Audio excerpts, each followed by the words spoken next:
अस्सलाम वालेकुम, welcome back to official YouTube channel of international skills academy. मेरा नाम है Seerat Hashim and I am director of international skills academy. आज की वीडियो है फॉर एस्थेटिक इंडस्ट्री। सबसे पहले मैं इस पे एक डिस्क्लेमर देना चाहती हूँ। अगर आपका एस्थेटिक इंडस्ट्री से सिरे से कोई वास्ता नहीं है, आप ना ही एक एस्थेटिक फिजिशियन हैं, ना ही एक डर्मेटोलॉजिस्ट हैं, ना ही आपने कभी स्किन से रिलेटेड कोई किसी किस्म के कोर्सेज किए हुए हैं, कुछ नहीं पता आपको, तो मेरी वीडियोस को आपने सिर्फ देखना, सुनना और सीखना है। इस पे आपने अमल बिल्कुल नहीं करना। उसकी वजह यह है कि एक टॉपिक के पीछे इतना सारा बैकग्राउंड मौजूद होता है कि उसको एक वीडियो में कवर करना एक इंतहाई नामुमकिन सी चीज़ है। इसलिए इस अंडरस्टैंडिंग को एक अच्छे तरीके से आप समझ लीजिए कि आप मेरी वीडियो देख के फर्स्ट अटेम्प्ट नहीं करेंगे। आप एस्थेटिक के कोर्सेज की पूरी जर्नी कंप्लीट करेंगे ISA के यूट्यूब चैनल पे, अपने क्वेश्चन आंसर्स करेंगे, अपने कॉन्सेप्ट्स क्लियर करेंगे, हमारे फेसबुक ग्रुप की लाइव वीडियोस जो शुरू होने जा रही हैं उसको ज्वाइन करेंगे और अपने सारे कॉन्सेप्ट्स क्लियर करने के बाद कोई एक एटलीस्ट एक हैंड्स ऑन कोर्स करेंगे और उसके बाद आप इसको अब प्रोफेशनली लॉन्च करेंगे। देखिए, ये जुगाड़ वाला सेटअप है नहीं। एस्थेटिक इंडस्ट्री इतनी डीप है कि इसके बारे में बात करना बहुत ज़्यादा मुश्किल हो जाता है। अच्छा, अब यहाँ पर एक कॉन्सेप्ट आता है कि क्या एक डॉक्टर ही एक एस्थेटिशियन हो सकता है? बाहर के मुल्कों में ऐसा नहीं है। बाहर के मुल्कों में if you are a nurse, if you are a skin expert, if you are a beauty therapist, if you are a cosmetologist, आप एस्थेटिक के कोर्सेज कर सकते हो। कौन से? जो नॉन इन्वेजिव होते हैं, जो मेडिकली ओरिएंटेड होते हैं, लेकिन वो नॉन इन्वेजिव होते हैं। लेज़र ऑफिसर्स बनते हो, लेज़र सेफ्टी ऑफिसर्स बनते हो, और भी बहुत सारे प्रोसीजर्स परफॉर्म करते हो। एज अ टेक्नीशियन अपने आप को स्टैंड आउट करते हो। जहाँ तक बात है, अगर आपने Botox, fillers, IV injections, slimming drips, मैंने क्वेश्चन सेक्शन में ये चीज़ देखी कि आप लोग कह रहे हैं मैम वाइटनिंग ड्रिप्स बता दें। How come? मतलब ड्रिप लगाना इज नॉट दैट ड्रिप लगाना। आपको कॉन्सेप्ट्स ऑफ इंग्रेडिएंट्स होना चाहिए। ग्लूटा है, विटामिन C है, किसी भी किस्म का इंग्रेडिएंट जब आप ब्लड में मिक्स करते हैं तो उसके लिए you need to have a proper knowledge of human physiology और स्किन की एनाटॉमी समझना बहुत ज़रूरी है। इसलिए इस चीज़ को अंडरस्टैंड करें कि जो एस्थेटिक्स जिसमें नेल्स, आईलैश, माइक्रोब्लेडिंग, सेमी परमानेंट और मेडिकल प्रोसीजर्स जिसमें लेजर्स और मेडिकल ग्रेड फेशियल्स आते हैं, वो इंडस्ट्री अलग है। और जो ऐसा एस्थेटिक्स है जिसमें Botox, fillers, threads, drips, slimming drips, ये सब आता है, वो मेडिकल एस्थेटिक्स की दुनिया अलग है। अगर आपको कोई भी एकेडमी पूरे पाकिस्तान में नॉन डॉक्टर होने के बावजूद ड्रिप्स सिखा रही है, बोटॉक्स सिखा रही है, फिलर्स सिखा रही है, believe you me, you are learning an illegal capacity work. On the other hand, अगर आप सेमी परमानेंट मेकअप सीख रहे हो, माइक्रोब्लेडिंग सीख रहे हो, नेल्स सीख रहे हो, आईलैश सीख रहे हो, ब्रो लैमिनेशन सीख रहे हो, लैश लिफ्ट एंड टिंट लर्न कर रहे हो, या फिर आप लेजर लर्न कर रहे हो, मेडिकल ग्रेड फेशियल सीख रहे हो, देन वो एक चीज है जिसे आप as a professional person pursue कर सकते हो अगर आपने पहले कोई प्री हैंड कोर्सेज किए हुए हैं। ये कॉन्सेप्ट आई होप क्लियर हो गया, मुझे लिख के बताने की जरूरत नहीं। मैं इसको थोड़े थोड़े डोज पे लेके चलूंगी क्योंकि मुझे बहुत सारे प्रोफेशनल लोग देखते हैं। हमारी एकेडमी में भी बहुत सारे डॉक्टर्स पढ़ने आते हैं, DPTs, PharmDs, बहुत सारी कैटेगरी आती है, इसलिए ये कैटेगरी भी अब कोर्सेज में इन्वॉल्व हो जाएगी। आज का हमारा जो पहला टॉपिक है वो है केमिकल पीलिंग। अब मैंने केमिकल पीलिंग क्यों चुना है, मैं उसकी वजह बता देती हूँ। केमिकल पीलिंग नॉर्मली भी इस्तेमाल हो सकती है और केमिकल पीलिंग प्रोफेशनली जब यूज होती है तो वो कैटेगरी और हो जाती है। इसलिए मैंने ये टॉपिक चुना है कि ये फायदा ब्यूटी वालों को भी हो जाएगा और ये फायदा एस्थेटिक्स वालों को तो ऑलरेडी है ही है। अब टॉपिक क्या है कि केमिकल पीलिंग की टाइप्स होती हैं। टाइप्स कौन कौन सी? जैसे हमारे पास है सुपरफिशियल पील, जिसे हम सर्जिकल पील भी कहते हैं। एक ही के दो नाम है, ठीक है जी। उसके बाद हमारे पास है मीडियम डीप पील। देन हमारे पास आ जाती है डीप पील। अच्छा, एक और कैटेगरी भी है जिसको नॉर्मली हम पढ़ाते नहीं है, विच इज वेरी सुपरफिशियल पील, ये जो वेरी सुपरफिशियल पील है ये बिल्कुल ही जेनेरिक एंड जर्नल होती है, जो कि कॉस्मेटिक प्रोडक्ट्स के अंदर डली होती है। वेरी सुपरफिशियल पील को अगर मैं ध्यान से बताना चाहूँ, गौर से सुनना है सबने, ये ना हो कि आप लोग सब कुछ मिक्स कर जाएं और फिर उसी मिक्सिंग का सवाल आप लोग नीचे कमेंट सेक्शन में शुरू करते हैं। वेरी सुपरफिशियल पील मैक्सिमम लेवल तक टोनर्स में इन्वॉल्व हुई होती है। ऐसे टोनर्स जो ये क्लेम करते हैं कि आप एक्सफोलिएशन परफॉर्म कर सकते हैं। केमिकल पीलिंग इटसेल्फ क्या है?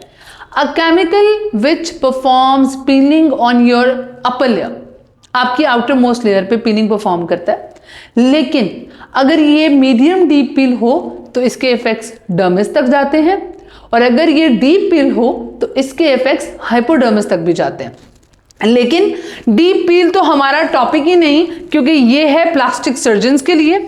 मीडियम डीप पील एस्थेटिक फिजिशियंस, प्रोफेशनल वाले, ट्रेंड वाले परफॉर्म कर सकते हैं, और ब्यूटी इंडस्ट्री के लोग अगर पील्स करना चाहते हैं अपने चेहरे पे या अपने क्लाइंट्स पे, तो वो इन दो कैटेगरी में से कोई एक कैटेगरी ही चूज कर सकते हैं। मैं फिर से बता रही हूं, कान खोल के मेरी बात सुन लें।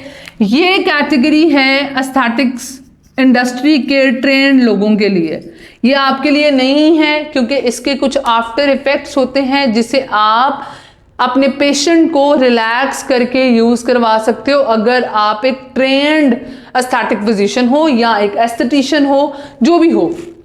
दूसरी तरफ वेरी सुपरफिशियल पील और सुपरफिशियल पील, जिसे हम सर्जिकल पील भी कहते हैं, ये आप एक ब्यूटी इंडस्ट्री के पर्सन जो कि स्किन से बड़ा प्यार करता है, जिसे स्किन के कोर्सेज में बड़ा इंटरेस्ट है, वो परफॉर्म कर सकता है। अब हम आगे चलते हैं।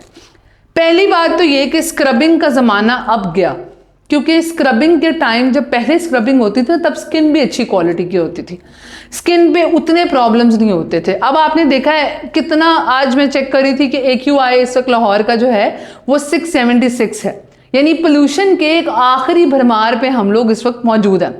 अब इतनी पोल्यूशन के अंदर आपकी स्किन क्या ही खूबसूरत रहेगी, क्या ही उसमें हाइड्रेशन रहेगी, और अगर आप उस पर और रगड़ाई वाली चीज़ें, स्किन उड़ा देने वाली चीज़ें इस्तेमाल करेंगे तो उसके रिजल्ट्स आप सोच सकते हैं कि किस कदर बेहुदा आएंगे। इसलिए अब आप स्क्रबिंग्स को ना इस्तेमाल करते हुए उसकी एक केमिकल फॉर्म यूज करते हो, जिसे हम केमिकल पील कहते हैं। और केमिकल पील का मेजर काम है आपकी स्किन को स्टिमुलेट करना, रीडेवलप करना, रीजनरेट करना, इसके सेल्स, एपिथेलियल सेल्स का बैरियर नए सिरे से बनाना, रिजेनरेशन करता, एंटी एजिंग इफेक्ट्स रखता है। अच्छा, करता क्या क्या वो मैं बाद में बताऊंगी, लेकिन मेजरली आपके कनेक्टिव टिश्यूज को रिपेयर करता है, मेजरली आपकी स्किन के रिफॉर्म्स बनाता है। इसकी मिसाल मैं अपनी क्लासेस में देती हूँ, बड़ी आसान तरीके से आपको भी समझाती हूँ। इसकी मिसाल आपने जिंदगी से लेनी है। जैसे जिंदगी में आप जब धक्के खाते हैं, धोखे खाते हैं, तो आप एक बेहतर इंसान बनकर निकल आते हैं, क्योंकि आपको वो धोखे और धक्के बहुत कुछ सिखा चुके होते हैं। यानी अगर आपको लाइफ में ट्रॉमा मिला हो तो आप बहुत अच्छे निखर के आ सकते हैं। अब मेरी बात आपने ध्यान से सुननी है। दूसरी तरफ अगर ट्रॉमा का आप अच्छे तरीके से अपनी जिंदगी में यूटिलाइज ना करें, अपना ख्याल ना रखें, अपनी फिक्र ना करें, या ट्रॉमा ऐसा मिल गया कि अब आप दोबारा उठ ही नहीं पा रहे, अब आप जिंदगी में कुछ बेहतर कर ही नहीं पा रहे, तो फिर आप सारी जिंदगी के लिए उसी ट्रॉमा के अंदर एक लाइफ का बेड़ा गर्क कर देते हो। अब इस मिसाल से आपने केमिकल पील को समझना है। और वो क्या? केमिकल पीलिंग अगर एक इंतहाई ट्रेन पर्सन परफॉर्म करे, सारे प्रोटोकॉल्स परफॉर्म करे, आप आफ्टर केयर अच्छी करें, ख्याल अच्छा रखें, तो ये ट्रॉमा आपको एक इंतहाई खूबसूरत नई स्किन दे देगा। लेकिन यही केमिकल पीलिंग अगर आपको एक अनट्रेंड, अनपॉलिश पर्सन परफॉर्म करे, आप भी आफ्टर केयर के नाम पे जुगाड़ लगाना शुरू कर दें, या आपको प्रिकॉशनरी मेजर्स अच्छे तरीके से ना बताए गए हों, तो ये ट्रॉमा सारी जिंदगी के लिए उस पील के दाग आपके चेहरे पे छोड़ सकता है। चाहे वो नॉर्मल एग्रेसिव क्यों ना हो, फिर भी स्किन पे सेंसिटिविटी आएगी, जलन होगी, खारिश होगी। यहां तक आई गेस आपको केमिकल पील का कॉन्सेप्ट अच्छे से समझ आ गया होगा। आज हम बात कर रहे हैं सिर्फ और सिर्फ सुपरफिशियल पील्स पे। जैसे मैंने बताया, वेरी सुपरफिशियल तो आपके टोनर्स में मिली होती है, ठीक है। सुपरफिशियल पील्स की बात करें, जिसे हम सर्जिकल पील भी कहते हैं, लेकिन उससे पहले मैं आपको ये बताना चाहूंगी कि किस किस पे पील हो सकती है, यानी हमेशा की तरह इंडिकेशंस टू द ट्रीटमेंट, कौन कौन पील करा सकता है। ले जी, मैं आपको एक इंतहाई जबरदस्त खबर देने लगी हूं। पील एक्नी वाला बंदा करा सकता है, दाने खत्म हो जाएंगे। 3-4 सेशंस, हर 22 दिनों के बाद एक सेशन, आपकी एक्नी अच्छे से जड़ से खत्म हो जाएगी। स्कारिंग, ट्रॉमेटिक स्कारिंग हुई हुई किसी किस्म की, इवन आपको अगर मिसाल के तौर पर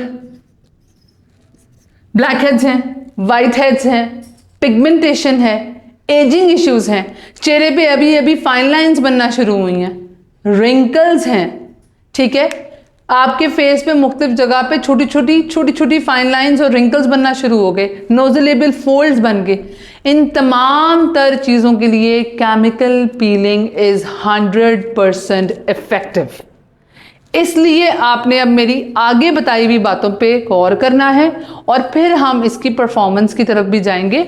आज हम सुपरफिशियल पील परफॉर्म करेंगे, अगली दफ़ा हम जब इसका लेक्चर नेक्स्ट बनाएंगे तो मीडियम डीप पील परफॉर्म करेंगे। नाउ हम जब बात कर रहे हैं हमारी सुपरफिशियल पील की, तो हमारे पास कौन कौन सी चीज़ें आती हैं? ग्लाइकोलिक एसिड, लेकिन इसकी परसेंटेज अंडर 30% है, इससे ऊपर जाए तो वो मीडियम डीप पील की कैटेगरी ले लेता है, ठीक है जी। Pyruvic acid, lactic acid,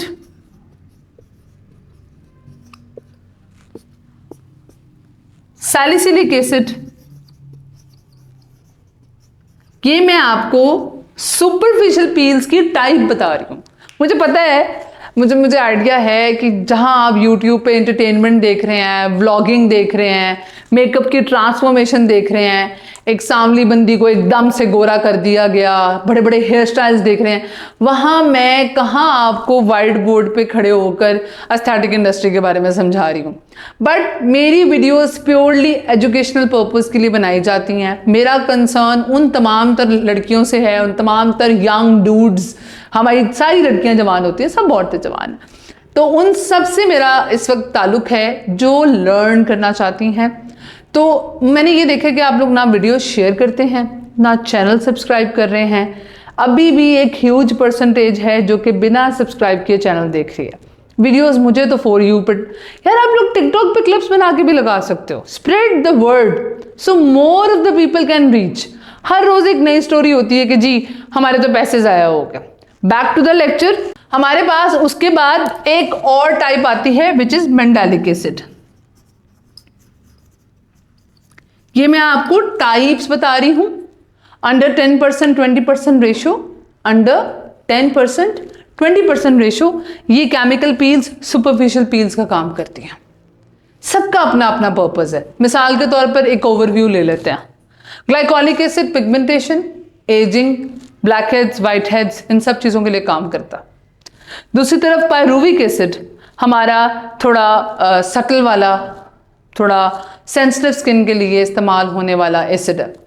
lactic acid whitening purpose के लिए, ब्राइटनिंग पर्पस के लिए, टैनिंग रिमूव करने के लिए, नकल्स की टैनिंग, फीट्स की टैनिंग, आपके फीट अगर ऊपर से लेट्स सपोज एक क्रैपी स्किन आ गई है उसके लिए लैक्टिक एसिड बहुत अच्छा है। सैलिसिलिक एसिड एक्ने के लिए, ब्रेकआउट्स के लिए, ब्लैक हेड्स के लिए, वाइट हेड्स के लिए इस्तेमाल किया जाता है। मैंडेलिक एसिड अगेन पिगमेंटेशन के पर्पस के लिए इस्तेमाल किया जाता है, टू टोनिंग के लिए इस्तेमाल किया जाता है, मलाजमा के लिए इस्तेमाल किया जाता है, एफिलिट्स बन जाते हैं तो उसके लिए इस्तेमाल किया जाता है।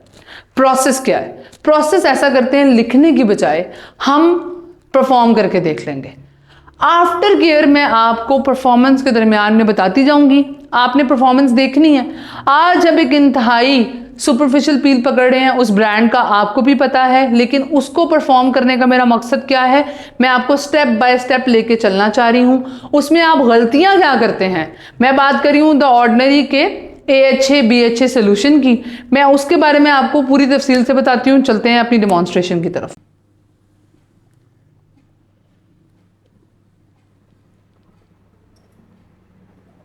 अच्छा, मैं यूज़ कर रही हूँ द ऑर्डिनरी का AHA BHA सोल्यूशन। ये वेरी सुपरफिशियल पील नहीं है, ये सुपरफिशियल यानी सर्जिकल पील है।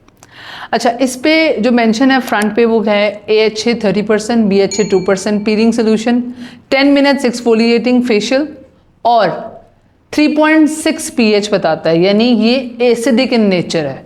इस बारे में बात करेंगे हम कि एसिडिक इन नेचर के बारे में क्या ख्याल आता है।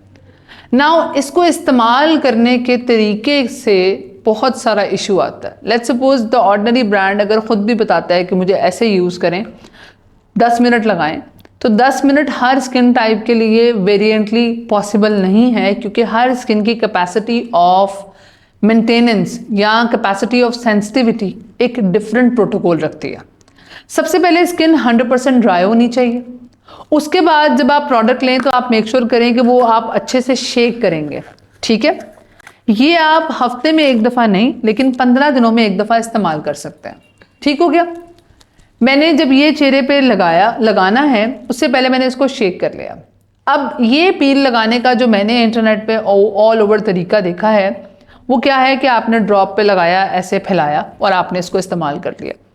सुपरफिशियली अगर आपने परफॉर्म करना है तो आप इसको ऐसे ही इस्तेमाल करेंगे कि आपने ड्रॉप ऐसे डाला, फिंगर से यूं इसको सेटल कर दिया पूरे चेहरे पे, 5 से 7 मिनट लगा रहने दिया, उतार दिया, चलो जी एक अच्छा सा एक्सफोलिएशन हो गया। पर उसमें बहुत सारे लोगों की बहुत सारी कंप्लेंट्स हैं जो कि मैंने अपनी टिकटॉक वीडियोस पे भी देखी हैं, जो मैंने बहुत जगह पे देखी है। मैंने इसकी वीडियो बनाई थी, वो भी काफ़ी ट्रेंडिंग पे रही थी। तो उसके बाद मुझे बहुत सारे क्वेश्चन सेक्शन पे ये इसी तरह के सवाल आते। इसको आपने एस्थेटिक इंडस्ट्री के हिसाब से पर्पसली मेडिकली कैसे इस्तेमाल करना है मैं आपको वो समझाती हूँ। सबसे पहले तो आपका जो भी यूटेंसिल आप इस्तेमाल करें वो सब सैनिटाइज होने चाहिए, ठीक है। स्किन आपकी 100% क्लीन होनी चाहिए। मैं इस वक्त एक बाउल ले रही हूँ जिसमें मैंने अपना ये केमिकल पील जो है वो डाल देना है, ठीक है। मैं डायरेक्टली ड्रॉपर से इस्तेमाल नहीं करी, जितनी क्वांटिटी मुझे रिक्वायर्ड है वो मैंने डाल देनी है इसके अंदर, और देन मैं आपको बताती हूँ कि मैं क्या करूँगी। अच्छा जी, मैंने प्रोडक्ट ले लिया। प्रोडक्ट लेने के बाद मैंने लेनी है सेंसिटिव स्किन के लिए वैसलीन। वैसलीन लेके मैं क्या करूँगी कि मैंने नॉस्ट्रल्स के पास इस एरिया पे लगा लेनी है, ताकि जो भी केमिकल पील के फ्यूम्स फील होते हैं वो कवर हो जाए। अब कहेंगे कि मैंने यूज़ किया है, इससे तो ऐसा कुछ नहीं होता। जैसे मैं लगाने लगी हूँ उससे बहुत कुछ हो सकता है, इसलिए ये प्रिकॉशनरी मेजर्स हर केमिकल पील के हैं। डीप पील में भी हम यही सारे प्रिकॉशनरी मेजर्स लेते हैं। अंडर आई हमें इसको क्यों कवर करना है, क्योंकि अंडर आई हमने एरिया कैटर ही नहीं करना। ठीक हो गया जी। मैंने ली पील लेके मैंने एक स्मॉल साइज कॉटन लेनी है। मेरी हर चीज़ हाइजीनिक होनी चाहिए, किसी किस्म का गंद नहीं होना चाहिए उसके अंदर। और मैंने ये कॉटन इसमें डिप की। डिप करने के बाद मैंने एक डायरेक्शन के अंदर स्किन में इसको मूव करना है, बिल्कुल एक ही डायरेक्शन में, क्योंकि कोलाजन प्रोसेस एक ही डायरेक्शन की तरफ आएगा अगर मैं इसको अच्छे से सिर्फ एक ही तरफ मूव करूंगी। इससे पेनिट्रेशन लेवल हाई हो जाता है जब आप इसको इस तरीके से प्रोसेस करते हैं। अच्छे से एप्लीकेशन करते वक्त ये चीज़ ध्यान में रखें कि ये पानी से साफ़ नहीं होती। आप लोग ये पील नॉर्मली पानी से धो लेते होंगे घरों में, मुंह धो लिया, उसके बाद अगले दिन थोड़े दिनों बाद निशानात महसूस होना शुरू हो गए, कोई ख़ास फ़र्क नहीं लगा, कोई चीज़ महसूस नहीं हुई। इसके लगाने के बाद क्लाइंट को सेंसेशंस आने लग जाएंगी, सेंसिटिविटी की, जलन महसूस होगी, ख़ारिश होना शुरू हो जाएगी। इंतहाई नॉर्मल इफ़ेक्ट्स हैं वो केमिकल पीलिंग के, परेशान होने की ज़रूरत नहीं है। आपको जलन होना शुरू हो चुकी है, ठीक है। मैं मोनोलेयर एप्लीकेशन कर रही हूँ। मोनोलेयर एप्लीकेशन क्या होती है? एक दफ़ा पूरे चेहरे पे पील लगाया है, रीअप्लाई नहीं कर रही। सिर्फ डबल लेयर एप्लीकेशन नोज़ पे कर रही हूँ, क्योंकि नोज़ पे स्ट्रॉन्ग ब्लैक हेड्स हैं डेड इम्प्योरिटीज़ की वजह से। मैं चाहती हूँ कि 2 से 3 दिनों में ये अच्छे से स्किन से डिज़ोल्व हो जाए।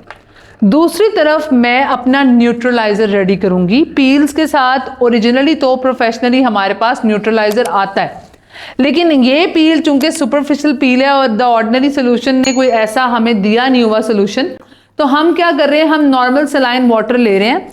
और ये नॉर्मल सलाइन वाटर हमने एक बाउल में रेडी करके रख लिया है। टाइम स्टार्ट हो जाएगा। टाइम हम 5 से 7 मिनट करेंगे और अपनी मॉडल से पूछेंगे कि किस हद तक सेंसेशन फील हो रही है। नॉर्मल है, ठीक है। अगर स्ट्रांग होती तो हम इसको फिर भी काउंटर करते। स्ट्रांग कोई बहुत ही शोर मचाने लग जाए, इसका तो नहीं मचाएगा, लेकिन मीडियम डीप पील का अक्सर आपका जो पेशेंट है वो थोड़ा सा डिस्टर्ब करना हमें शुरू कर देता है। तो हम फिर क्या करते हैं, हम उसको फिर कैटर करते हैं विद द टाइम। हम टाइम देखते हैं कि अच्छा हमने इसको 3 से 4 मिनट देने हैं। खैर वो मैं उस लेक्चर में ही बताऊंगी आपको। ये आपने अच्छे से स्प्रेड कर दिया। मेक श्योर करनी है जगह कोई नहीं छोड़नी। जो जगह आपसे छूट जाएगी वहां पे स्किन का कलर और होगा और बाकी जगह पे स्किन का कलर और होगा। सो इसको आपने मेक श्योर करना है कि स्किन का कलर माथे के पास हर जगह पे प्रॉपरली एक जैसा हो। मैं तो फ्रंट पे नहीं देख पा रही, लेकिन मेरी टीम देख के मुझे बताती है कि हर जगह पे इक्वली डिस्ट्रीब्यूटेड है कि नहीं। मेन चीज क्या है कि आप ये पील हमेशा रात के वक्त करें। मॉर्निंग टाइम में आपने ये पील नहीं करनी, क्योंकि सन एक्सपोजर फौरन करने की वजह से प्रॉब्लम हो सकती है। नंबर 2, पील लगानी कब है? जब आप बहुत ज्यादा रेटिनॉल्स, ट्रेटिनोइंस और एग्रेसिव स्किन इंग्रेडिएंट यूजर नहीं है, तब आपने पील लगानी है। 4 से 5 दिन के लिए मिनिमम आपने गैप दिया होगा उन प्रोडक्ट से, तो आप पील कर पाएंगे। मेरे हिसाब से तो हफ्ता ही गैप दे लें, ठीक है। हफ्ता गैप किसको होना चाहिए? रेटिनॉल्स को, ट्रेटिनोइंस को, ऐसे एग्रेसिव इंग्रेडिएंट्स को जो स्किन पीलिंग करते हैं। नंबर 1। नंबर 2, क्लाइंट के स्किन पे ब्लीच नहीं होनी चाहिए। ब्लीच अगर करवाई हुई है तो वो अब वेट करे, बल्कि ब्लीच वाले बंदे को क्या ही जरूरत होगी केमिकल पीलिंग की। नंबर 3, वैक्सिंग नहीं हुई होनी चाहिए। अगर क्लाइंट के स्किन पे 3 से 4 दिन पहले वैक्सिंग हुई है, यही केमिकल पील काफी बड़ा इशू कर सकती है, दाने बना सकती है। जो लोग कहते हैं उनको बिल्कुल असर नहीं करती, वो लोग कह रहे होंगे जो जिनको असर नहीं करती, जो बेसिकली इसकी एप्लीकेशन बिल्कुल सुपरफिशियल लेवल पे करते हैं। आप मेरे मेथड से इसको इस्तेमाल करके देखें, आपको एक्सटेंसिव रिजल्ट्स मिलेंगे। नंबर 4, आप इसको कभी भी पानी से वॉश नहीं करेंगे। या तो आप केमिकल पील का न्यूट्रलाइजर बाय करेंगे या आप नॉर्मल सलाइन वाटर लेंगे ताकि आप इसको न्यूट्रलाइज कर सकें। न्यूट्रलाइज करने का क्या मतलब है? इस वक्त स्किन की pH 3.5 है, क्योंकि सोल्यूशन कह रहा था ये 3.5 से इसको न्यूट्रल pH तक, जो कि 5 to 7 है, वहां तक न्यूट्रलाइज करने के लिए इट इज वेरी इंपॉर्टेंट। पील लगवा ली, पील नॉर्मल पानी से साफ कर दी। पील लगा के नॉर्मल पानी से साफ करने का सबसे बड़ा नुकसान क्या है? आपकी pH स्किन की स्टेबल ही नहीं हुई। अब जब तक आप कोई pH स्टेबलाइजर नहीं लगाएंगे चेहरे पे, प्रॉब्लम हो जाएगी। मैं ज्यादा साइंस आपको नहीं बोलना चाह रही, बट ये it is what it is, so we can't help it. Now this is very important कि आप इसको करवा के जाने के बाद भी किसी किस्म का रेटिनॉल या एग्रेसिव इंग्रेडिएंट इस्तेमाल नहीं करेंगे।